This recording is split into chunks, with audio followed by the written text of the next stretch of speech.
Awal dari pembentukan G20 tidak terlepas dari kekecewaan komunitas internasional terhadap kegagalan G7 dalam mencari solusi terhadap permasalahan perekonomian global yang dihadapi saat itu. Di mana awal dari terbentuknya G7 atau Group of Seven ini adalah untuk memimpin demokrasi industri dalam membahas ekonomi global.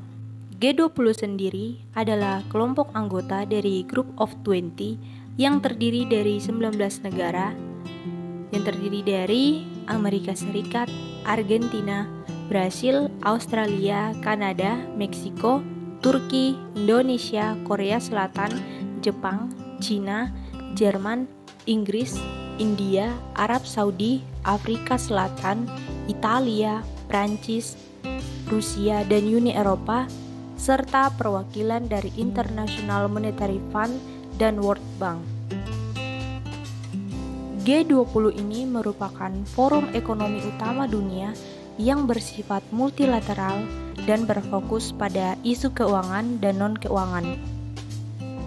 G20 memiliki posisi strategis karena secara kolektif mewakili sekitar 65% penduduk dunia, 79% perdagangan global, dan setidaknya ada 85% perekonomian dunia. Pada tahun 1999, atas saran dari para menteri keuangan G7 yang terdiri dari Amerika Serikat, Inggris, Italia, Jepang, Jerman, Kanada, dan Prancis, para menteri keuangan dan gubernur bank sentral negara G20 mulai mengadakan pertemuan untuk membahas respon terhadap krisis keuangan global tahun 1997 sampai dengan 1999.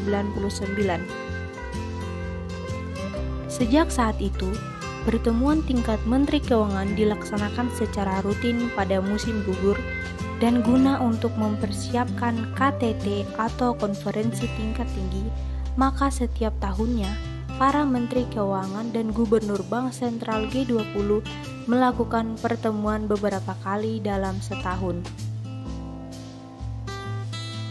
Dalam prosesnya dan sistem kerjanya, G20 tidak memiliki sekretariat permanen dan memiliki tuan rumah atau presidensi yang ditetapkan secara konsensus pada konferensi tingkat tinggi berdasarkan sistem rotasi kawasan dan berganti setiap tahunnya. Dan untuk memastikan seluruh pertemuan G20 lancar setiap tahun, maka presidensi tahun yang terpilih akan berjalan beserta dengan presidensi sebelumnya, serta presidensi selanjutnya yang disebut sebagai Troika, serta secara intensif melakukan koordinasi kesinambungan agenda prioritas G20. Indonesia sendiri telah menjadi anggota pertemuan Forum G20 sejak awal terbentuknya, yaitu pada tahun 1999. Namun, Indonesia baru diundang pertama kali dalam KTT atau Konferensi Tingkat Tinggi G20 pada tahun 2008 di Amerika Serikat.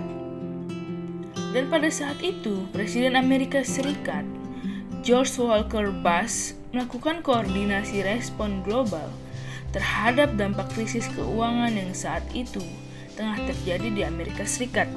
Dan untuk pertama kalinya, pada tahun 2022, tahun ini, Indonesia resmi terpilih menjadi presidensi G20 atau bisa disebut Group of 20 selama setahun penuh ini, yang dimulai dari 1 Desember 2021 hingga KTT atau bisa disebut konferensi tingkat tinggi G20 di November 2022 mendatang.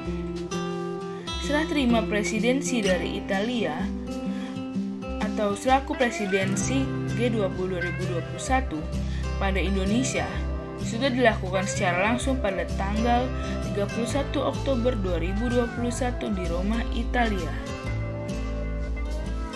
Saat itu, presidensi G20 mengusung tema Recover Together, Recover Stronger. Melalui tema ini, Indonesia mengajak seluruh dunia untuk bersama-sama mencapai pemulihan yang lebih kuat dan berkelanjutan, serta semakin terintegrasinya perekonomian global.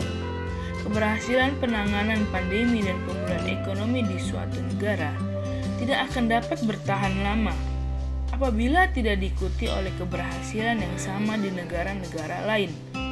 Melalui forum G20 tersebut, Indonesia berkesempatan mendorong upaya kolektif dunia dengan mewujudkan kebijakan yang dapat mempercepat pemulihan ekonomi global secara inklusif.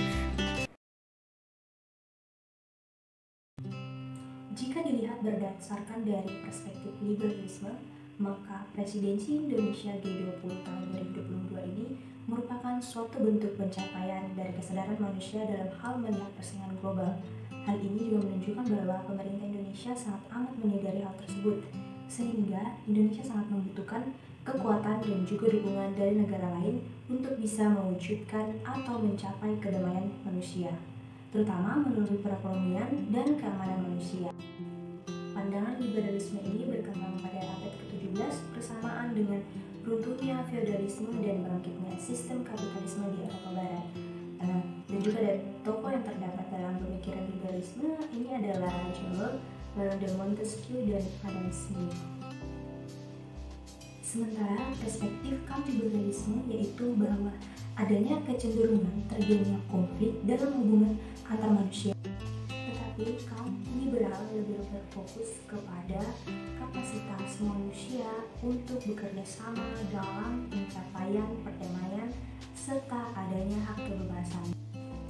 Dalam hal ini, pada dasarnya negara menghadapi konflik yang sama di setiap tempatnya, yakni dengan absennya otoritas berlawat di atas negara yang menyebabkan kekhawatiran akan mendapat sedangan dari negara lain dan terjadinya konflik. Kondisi ini kemudian memaksa negara-negara, bahkan Indonesia, untuk meningkatkan kemampuan dan keamanannya dengan melakukan diplomasi atau kerjasama antar negara, dan salah satunya adalah melalui presidensi G20 2022. Selain itu juga kesempatan ini juga berdampak pada pembangunan ekonomi, sosial, dan politik di Indonesia. Bagi Indonesia, klub eksklusif ini merupakan sebuah arena bergengsi tinggi, tempat Indonesia dapat berkontestasi dalam berbagai upaya pencapaian kepentingan nasionalnya. Di bawah pemerintahan Pak Jokowi, Indonesia punya komitmen untuk meningkatkan pengaruh Indonesia dalam kerjasama internasional. Karena G20 banyak memberikan manfaat bagi ekonomi internasional, maka hal tersebut bisa menjadi peluang serta potensi keuntungan yang cukup strategis bagi pencapaian kepentingan ekonomi Indonesia di level internasional. Negara juga hadir sebagai lembaga konstitusional atau constitutional estate, yaitu negara yang memberikan jaminan terhadap keberlangsungan hidup dan mempunyai rasa saling menghormati dalam setiap berinteraksi antar warga dan masyarakat. Dengan prinsip serupa atau rule of law, sebuah negara akan saling menghormati sesama negara lain dan di dalam pola interaksinya akan mendasarkan diri pada norma-norma saling mempercayai. Dengan kata lain, rasa saling menghormati dan kepercayaan menjadi salah satu landasan berinteraksi antar negara. Sehingga perbedaan dan potensi akan terjadinya konflik sangatlah sedikit, atau bisa menjadi sebuah kondisi yang dapat dihindari, serta adanya saling ketergantungan antar negara, maka peluang terjadinya konflik pun semakin sedikit. Kesempatan ini juga memberikan peluang besar bagi Indonesia untuk berkontribusi terhadap tata kelola dunia yang lebih seimbang dan dalam mencapai perdamaian bersama. Dalam keberlangsungan sistem presidensi G20 juga merupakan bentuk dari dukungan hak kebebasan yang diberikan kepada tiap-tiap negara untuk berkontribusi dan menyalurkan aspirasinya dalam ekonomi global.